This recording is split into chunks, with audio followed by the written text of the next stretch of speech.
Hi, this is Roger, thanks for dropping by. Welcome to the Sunday chat, with the word orchid missing.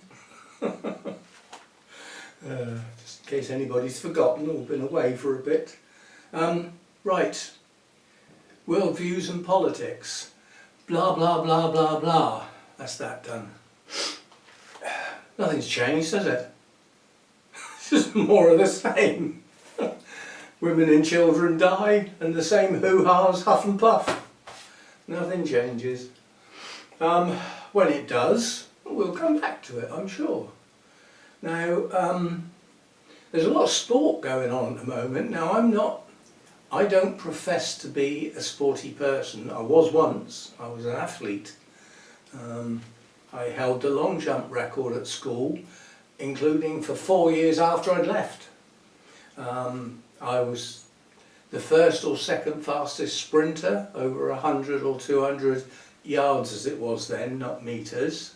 And I say either first or second because my mate and I, between us, were about the same. So on the day, one obviously had to be a bit faster, and it chopped and changed.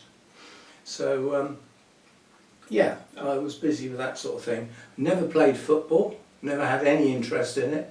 Never liked cricket. It's like watching grass grow. I could have possibly liked tennis, but was never offered an opportunity. Because of my association with the school athletics team and everything, there was never really time. So I don't know whether I'd have been any good at that. I mean, in later years, long after leaving school, I played squash and I played badminton at a reasonable level. Yeah, so I've done that sort of stuff. We don't do it now. We've got a job to get up the stairs more than once in 5 minutes. If I come downstairs and I've forgotten something and go back up again, then I come down obviously, and then within the next 5 minutes I think, oh hell, I meant to do so-and-so, and I go back up again. I'm bordering on having a sit down. So we're not, we don't run for buses or anything daft like that anymore. With a heart condition and the associated tablets, if I ran for the bus I probably wouldn't make it anyway. So just wait for the next one. Rush about all the time. Yeah, but there's been quite a bit of sport on the telly. There's the women's football Euros thing going on, and both Wales and England lost last night for their first match. They get a set of 3, I believe. I don't follow it as such, but I think they get a set of 3 games, and to guarantee coming out into the knockout stage they need to win all 3.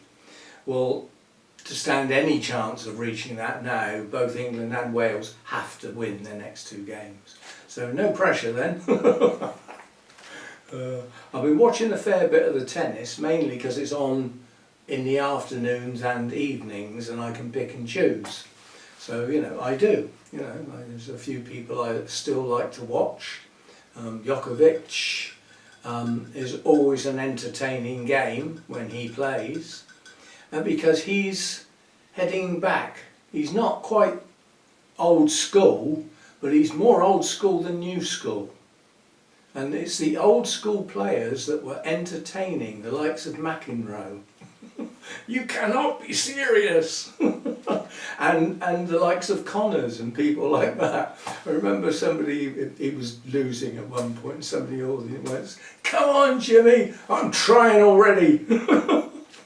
So you don't get anything like that with the newer players. You don't get any banter or anything like that. You get swearing now and again and throwing a racket on the ground and chucking all the teddies out of the pram. You still get a bit of that, but yeah, it's those old entertaining players, as I called them, where you get nice long rallies and little drop shots that came back over the net and people sliding all over the place.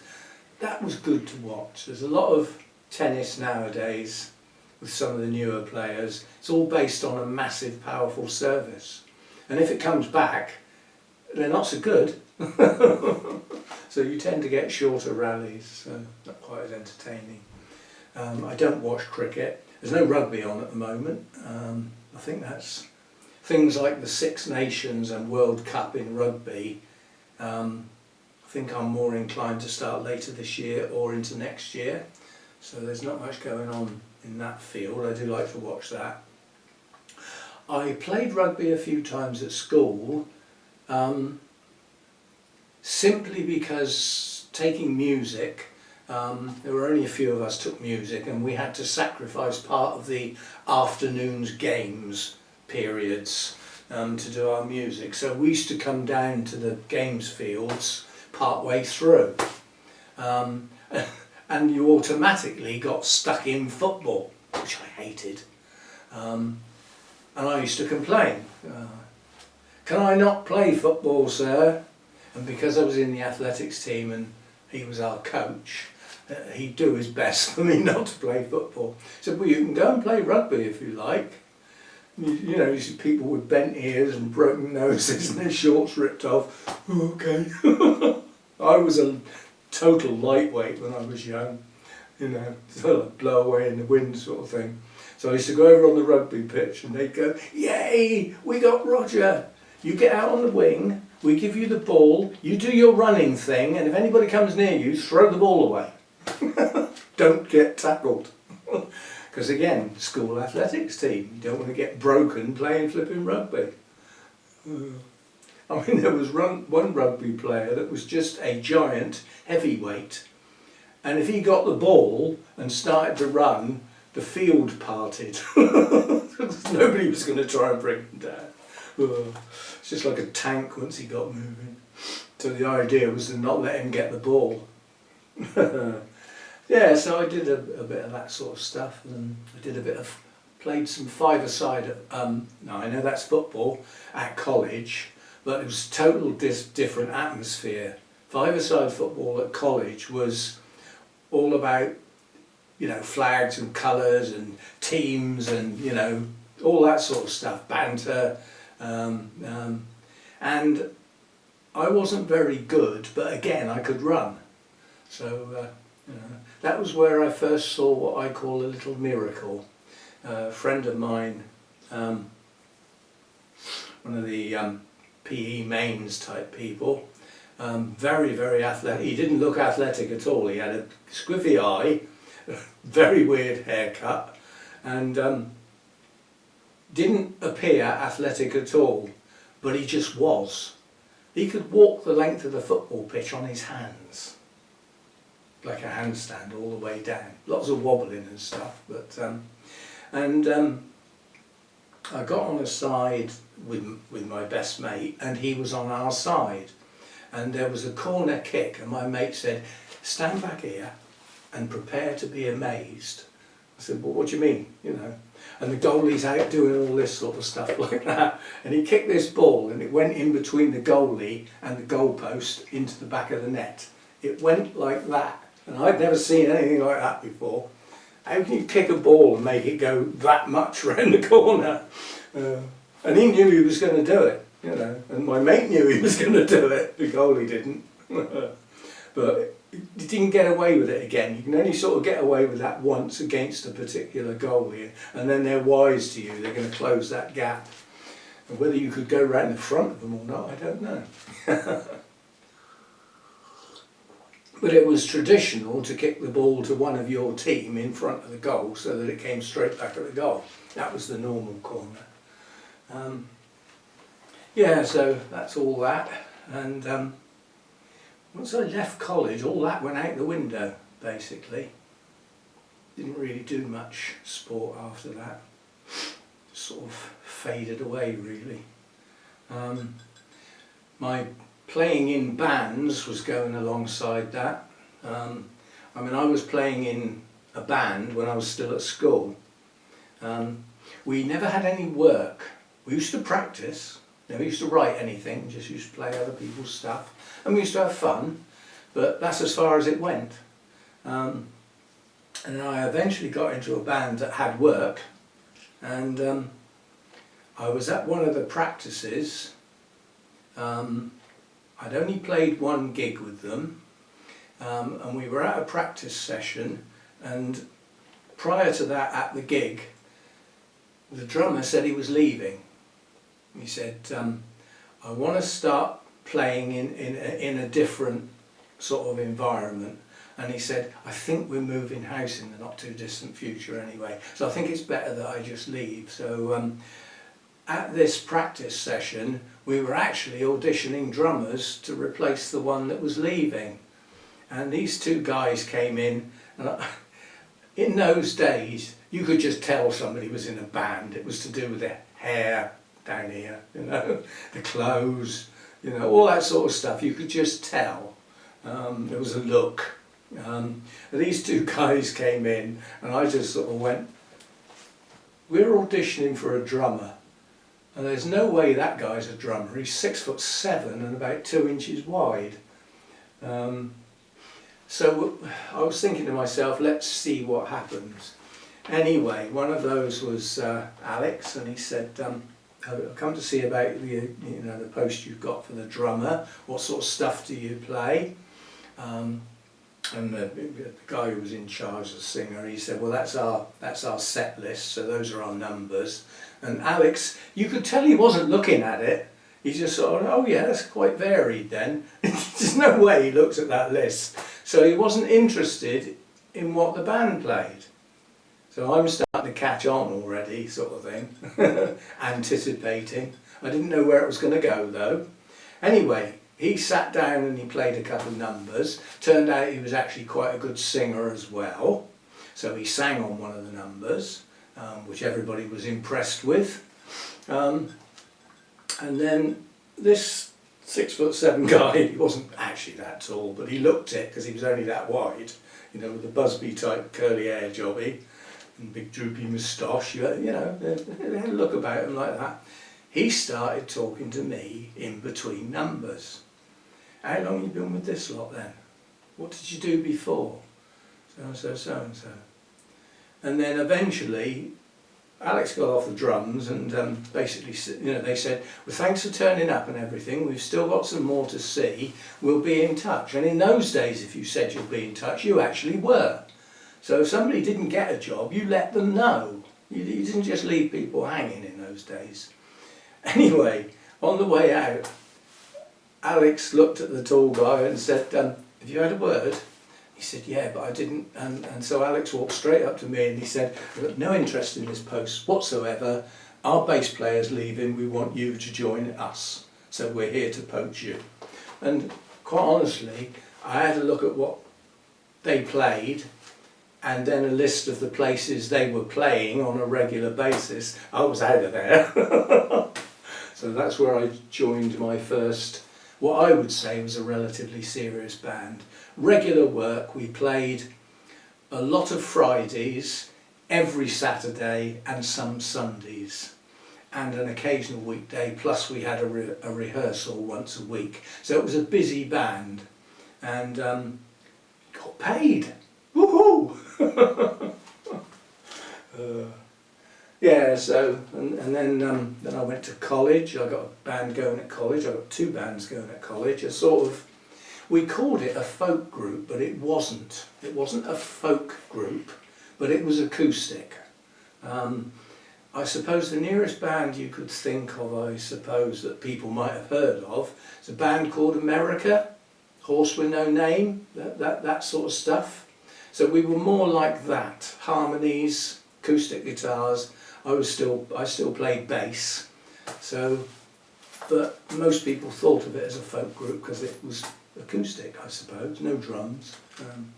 So we had that one. I had that going in the background. You know, we used to practice in one of our rooms, you know, one of the college rooms, because it didn't make too much noise. The other band I was in was a sort of heavier version, heavier rock sort of band. And then when I came out of college, I got a job in another band that had regular work and an agency and a leader who was the lead singer. And that's all he did, he was a singer. And I've never had much time for that, because you're born with your voice, aren't you? You don't need to practice. All you've got to do is learn some words, and you've either got a good memory for those or you haven't. I used to admire more musicians that had had to work hard to get to their level of you know, so there was a lot of practice involved and things like that. So I didn't have a lot of time for singers unless they played something as well. But he was good, and he had this, he had the mouth, he had the chat. So yeah, I put up with that for quite a while. And then after that I didn't play with anybody again. And I don't play at all now. If I picked up one of my 6 strings, either the acoustic or the nice electric one that I bought a while back, within 5 minutes I'd have sore fingers. These are soft. They spend more time in water nowadays. You know, with the orchids and the gardening, they're wet a lot of the time, as well as the washing up and things, you know, plus just general keeping yourself clean. So my fingers are soft now.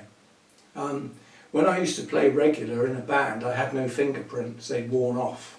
They had pads. So could play for hours with no effect at all.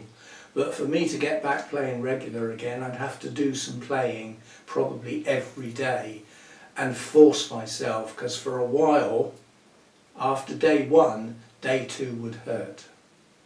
So I'd probably have to leave it till day 3, then you're sort of starting again, and gradually you build up the hardness on your fingers. But it would take quite a while, and at the moment there's no bother. You know, I just haven't got the bother to try at the moment. Yeah, so that's a bit of me. Better do some orchids, I suppose.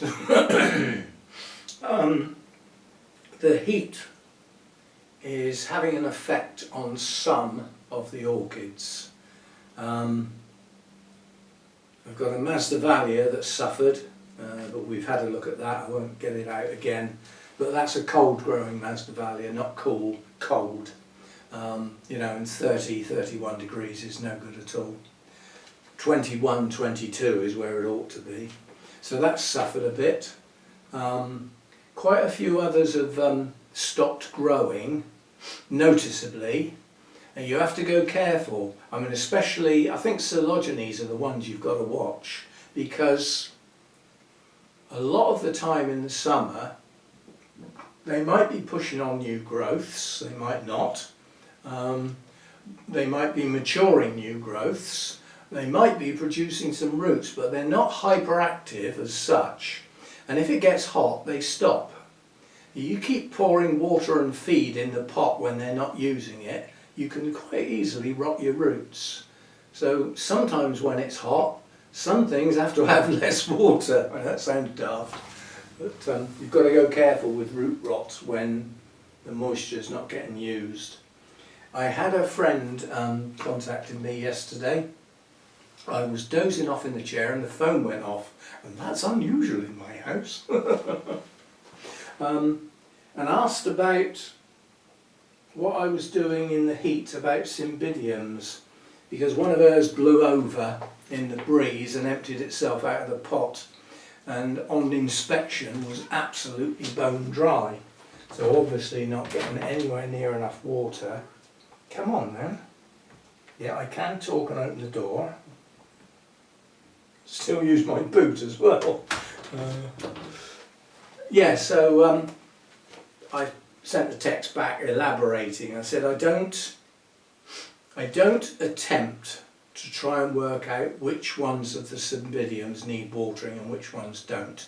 They all get done together, and they get done based on an interval that has become such after quite a long period of time of trial and error, basically, and it gets adjusted with heat.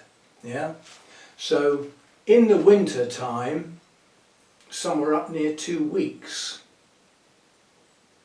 Yeah, and then I can hear people saying, well, why don't you just see how heavy the pot is? What, every one of them? It's too much fuss. And the other thing is, some of my pots, even when they've been absolutely soaked, are still quite light because of the media that's been used.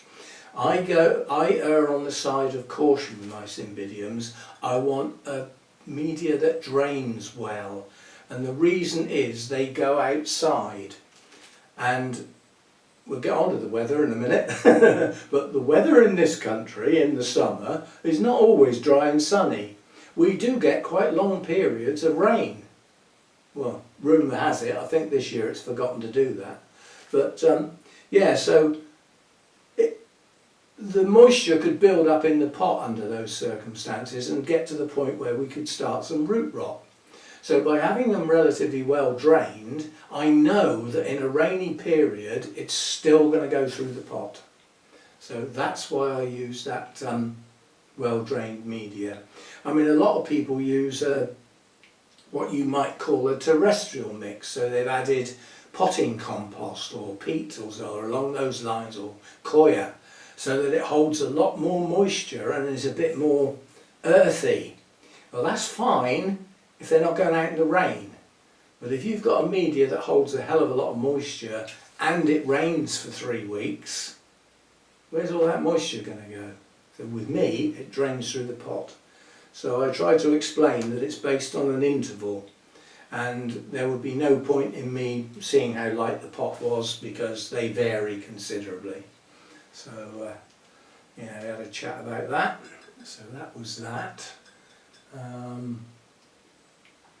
This coming up this weekend is an Orchid Society meeting, and I will play with this orchid a bit just to. It'll have to come out of the pot it's sort of currently in. It's in a pot to stop it falling over, but I doubt if I'll ever get a blooming as good as this again. But that's not ready to go on display. It needs this bought in, yeah, and the other one, but I've only got one spare hand at the moment, so that the blooms are more clustered and they will mask out some of the more tatty bits of the plant, because this plant unfortunately is aging on some of the older canes, so some of the leaves look quite tatty. They will drop off in the not too distant future, but not before next weekend. So that will go with me next weekend. We'll see if we can get another first. I've worked out that if you want to win the annual competition, which I came third in last time, that renews itself at the AGM at the June meeting. So from the previous year up to the June this year, I came third overall. And I don't take plants in very often, but the ones I took in did very well. If you want to come first in the annual competition, then you need to put a plant in every month, every opportunity. Get some points, even if it's not first. They accumulate. You know, so I cannot necessarily be bothered. Put a 20 quid check as a reward, I might bother a bit more. But no, I don't bother that often. I often haven't got anything anyway, so you know. But yeah, I've got an Orchid Society meeting next week, and it's for me as treasurer, it's an easy meeting. Nobody's paying for anything. I've got no refunds or anything to worry about, and the speaker is one of our own. So I've got no, external people coming in, where things can go wrong, should we say. So it should be a nice, easy-going meeting. And I've got 2 apologies to do as well. At the AGM, this is Orchid Society stuff, we always have a plant auction, and everybody who bids on a plant and wins gets a ticket with their paddle number. You bid with your paddle. It's got their paddle number, the name of the plant and the amount they paid for it. And then, the amount they need to pay for it. They don't pay for it while the auction's going on. And then at the end of the auction, people come up with their tickets and give them to me, and I add them up, and that's how much they're sort of due. But I'm doing this the wrong way around. It's because I'm concentrating on what I want to say and not the way we get there. The buyers have to pay for their plants, yeah? So they give me the tickets, I add them up, and they pay me the money for the plants they're taking home with them. I then bring all that money home with me and go through the tickets from a seller's point of view. And I get a list that's maintained by the people doing the auction. And basically that will give me a total for each seller. And then what I do is I put their money in an envelope with their name on for the next meeting. So the sellers get their money at the next meeting. And that's this one coming up. And two of the people, one of which had quite a large sum of money, were at the NEC. Quite a few of the foreign traders only took cash. That would have been a nice time to take their money and give it to them in a place where cash was useful. And I just didn't even think of it. Well, as you know, my trip to the NEC was, my decision was made in the dark in my dressing gown just before I left. So it was a last minute thing. But yeah, I mean, one person in particular might have made use of that envelope with the cash in it. So I should apologise for that. Can't think of everything, can you? Right.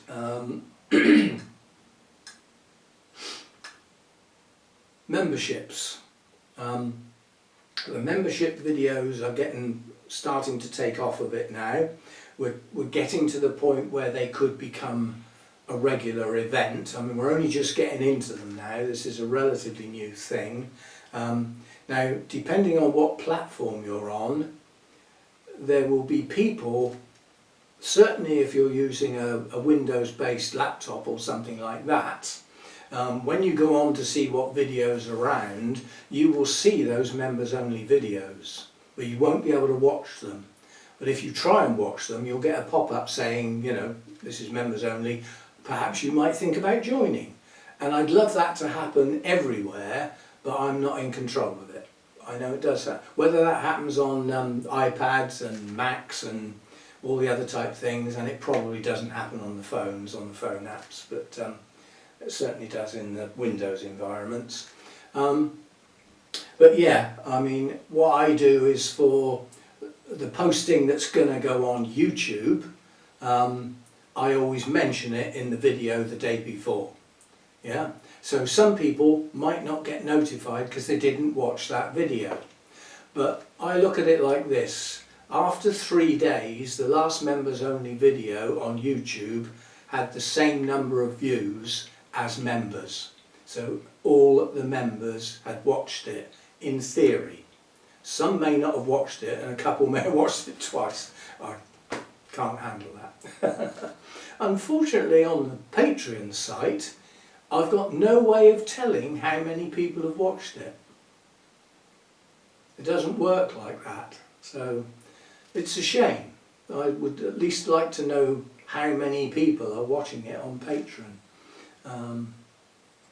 Anyway, the members' videos are up and running, and remember that on the Patreon site you get a version of the Sunday chat with no adverts as a bonus, yeah? So that only happens on the Patreon site. I can't do that on YouTube. Yeah, thanks for being a member. If you're not a member and you want to support the channel on a regular basis, then think about joining one or the other choices. My preference would always be to join on the Patreon site because they're not a greedy company. They don't take a huge portion of your donation, however YouTube do. So as a preference, I prefer people to join on Patreon. But for those who have, thanks a bunch. I'm just going to break off now, am I? Yes, I will. I'm going to break off because I always do shout outs for new members, and like an idiot, because I was running late this morning, I haven't looked to see. So I'm just going to stop and I'll be back. That was a little disappointing, but it may happen. This is the way of this type of world we're in. No new members since last Sunday.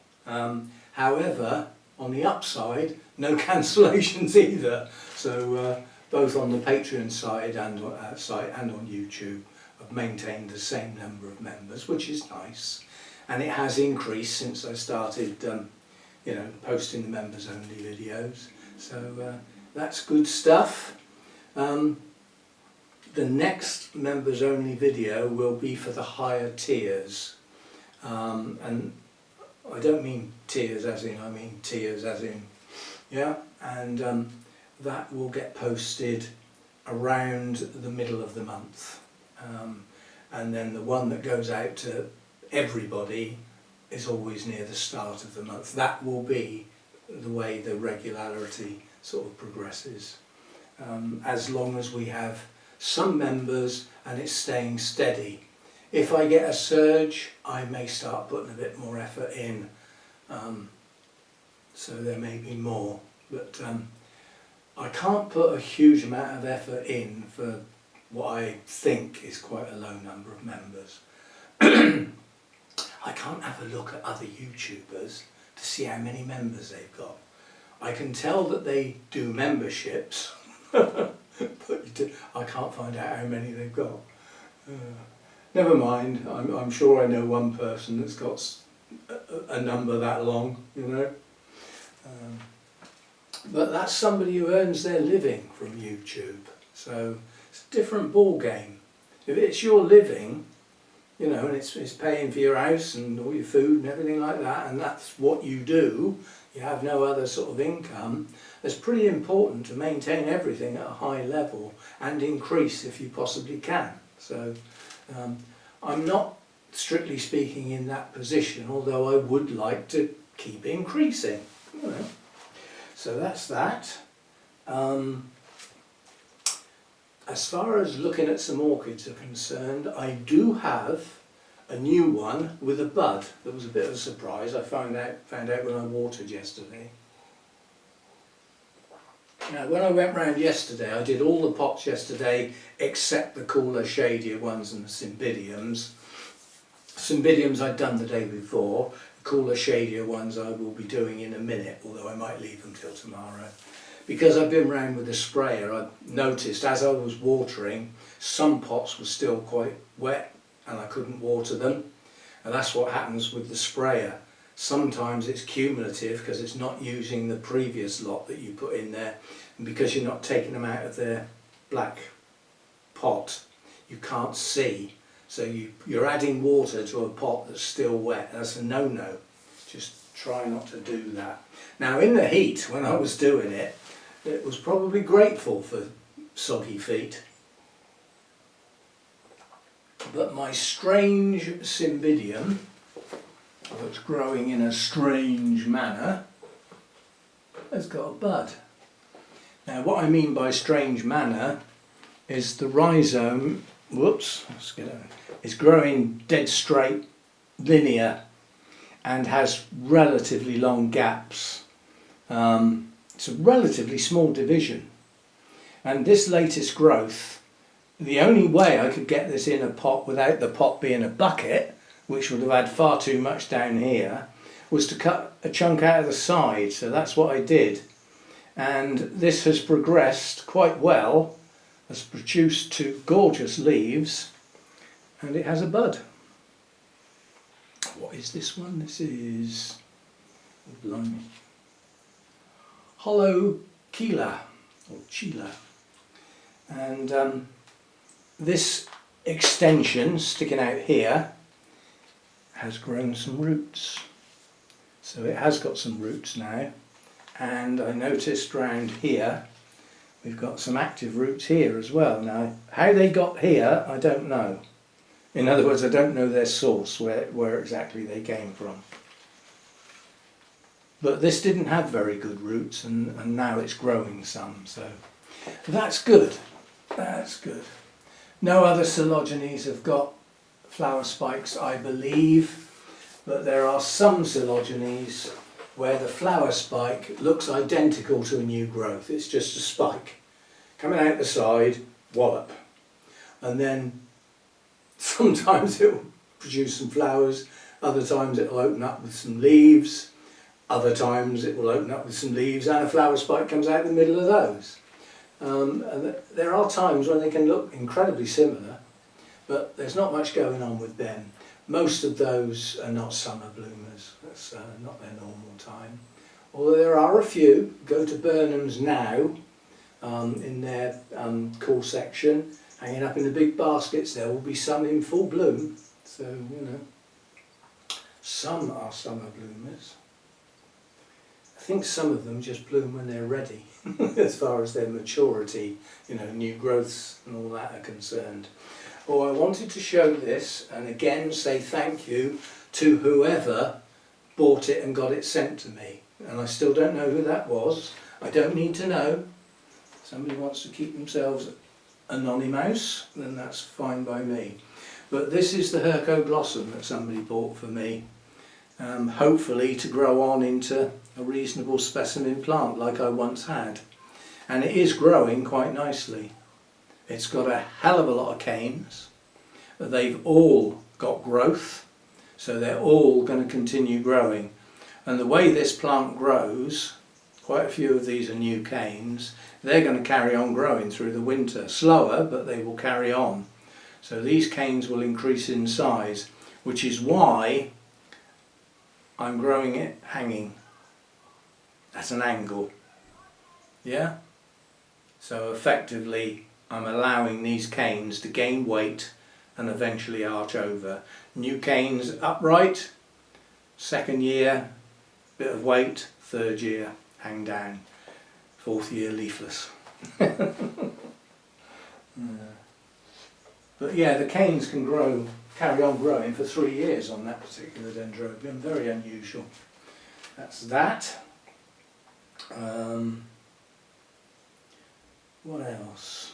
There isn't much else, as I say, is the new buds over that side I've shown you, so I didn't find any more while I was watering. We've had a look at the strange, probably failing bud on the Cymbidium, totally out of character. Insa said that's what nearly all of his buds look like, because they were just too hot.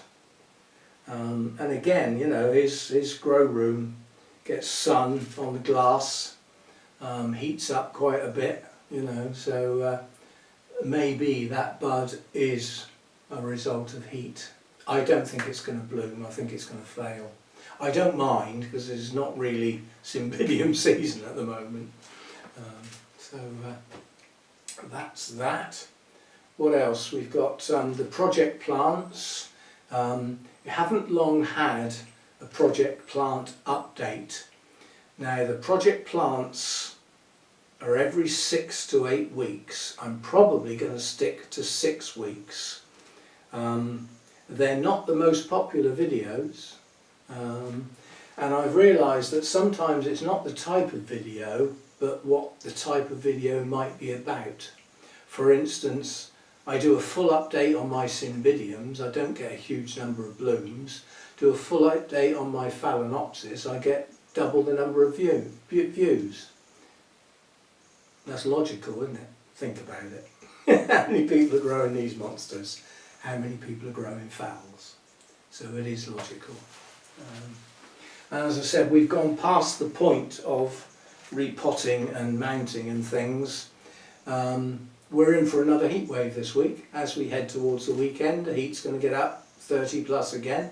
Now I won't get 30 plus because I'm on the coast. We'll get a slightly cooler breeze coming in, which will keep us at least 2, sometimes 3 or even 4 degrees cooler than just 5 miles up the road. It is that much difference being near the coast. Well, it is here anyway. And I'm wondering, have you ever heard the expression rain shadow?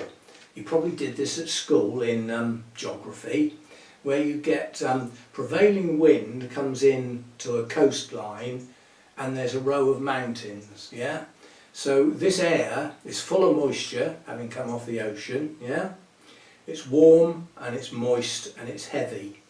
And it needs to go over the top of the mountain. So on the way up, it dumps the rain. And that's why that side of the mountain is, you know, cloud forest and rainforest and stuff like that. And by the time it gets up to the top, it's lost a lot of its moisture. And it goes over the top, and the other side of the mountain is called a rain shadow, because it hardly ever gets any rain, because it's all the air's run out of rain by the time it gets up to the top. I think I'm in one. Now, I can't prove this, but if you look at the south coast of England, it's very long, jaggedy in places, but a relatively sort of, you know, east-west sort of line of coastline.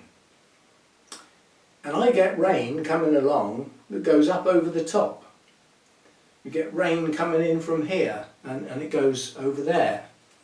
You get rain coming down and it veers off. Have I got a rain shadow created by the Isle of Wight, that little diamond island which is almost opposite where I live? So when we get the southwesterlies coming in, do they veer away from the Isle of Wight and miss me out all the time? We had some rain last night. I don't know how much because I was in bed, but looking around it would have been enough to satisfy the ground cover plants in the garden. It would have been useless for everything else. It wouldn't have even hydrated the border. And as for the structural plants in the garden, they haven't had rain for 2 months, apart from a very short period of a couple of days where we had some showers. It's ridiculously dry this year. We're into July now. And another heat wave coming up, starting midweek, going on into the weekend. So our meeting on Saturday could be a little uncomfortable. Go and sit in the park under the shade of a tree. Yeah, the projector and all that's going to work well there, isn't it? So yeah, so we've got more heat coming. And there is a possibility of some showers in this area. But yet again, you've got a big band of rain coming down across the west side of England, all across North Wales, right across central East England. And if it kept going like that, we'd get rain. But no, as it gets towards us, it fizzles out and becomes southeast only. So maybe on Monday and Tuesday we might see a shower or two, but it wouldn't be enough to water the stuff in the garden. I'm still going to have to go out with the watering can, as I've just done. Still, that's the way it goes. Anyway, my coffee's nearly cold, so this video is probably a lot longer than I maybe have wanted it. Thanks for being here. Okay, we've got the members stuff, you know, sort of set off to one side, but thanks to everybody who supports the channel by watching the videos, leaving a comment, doing the thumbs up. That's still supporting the channel, especially if you get hooked up with a couple of adverts along the way, because that's how YouTube makes its money. It charges for advertising space and then it passes some of that on to the creators, without which there would be no YouTube. I'll remind you again, YouTube. Without the creators there wouldn't be any videos, would there? Mind you, there's probably a few years worth sat there already if no new one, you know, if they stopped allowing loads, so no more videos on YouTube, people would still be watching it in 10 years time with the amount that's there already. I don't know where they store it all. Perhaps they're storing it in space. I don't know. You just think about it. I mean, one of my videos is, this video will be probably 8 or 9 gigabytes. That's just one of my videos. Think how many videos are going to be loaded today. Where do they put it all? I mean, okay, they do compress them. That's how big it is when it leaves me. By the time it gets on YouTube, it's not as big as that because they compress and slightly reduce quality depending on the quality you throw at them. But they do allow full 4K videos on YouTube now. Where are they storing them? It's incredible the amount of storage space that, you know, YouTube must occupy. So somebody's making a lot of money out of storage and management. Backups and anti-hackers and all that sort of stuff. Anyway, thanks for supporting the channel in whatever way you do. It is greatly appreciated. Something I never say nowadays, if you're not subscribed, perhaps it would be nice if you did so. I keep forgetting to say that. And in addition to that, the links to how to become a member on YouTube and the link to the Patreon site is in the description of all the videos, along with the link to the Facebook group that I created. It's an Orchid Facebook group, and it was created for people who want to post pictures of their orchids, which you can't do on YouTube without a channel. Yeah, and they need to be videos, not stills. Now, okay, you can make a video of a group of stills, but that's not quite what YouTube have in mind. So I created an Orchid Facebook group for people who want to post pictures on there. The link to that is also in the description. And yeah, I'll see you during the week for various things. I will probably be doing some gardening videos, possibly some bonsai videos, so there'll be something on the other channel, on the other side, the link to which is also in the description. And we'll see where we go from there. What orchid videos I'm going to post on this channel, I haven't even given it a thought yet. Not a thought. I will, but I haven't yet. And tomorrow, under normal circumstances, is my day off, where I don't film and post for orchids on YouTube. It's my day to myself sort of thing. We shall see. And whatever it is, wherever it is and everything, I'll see you next time. Thanks for dropping by.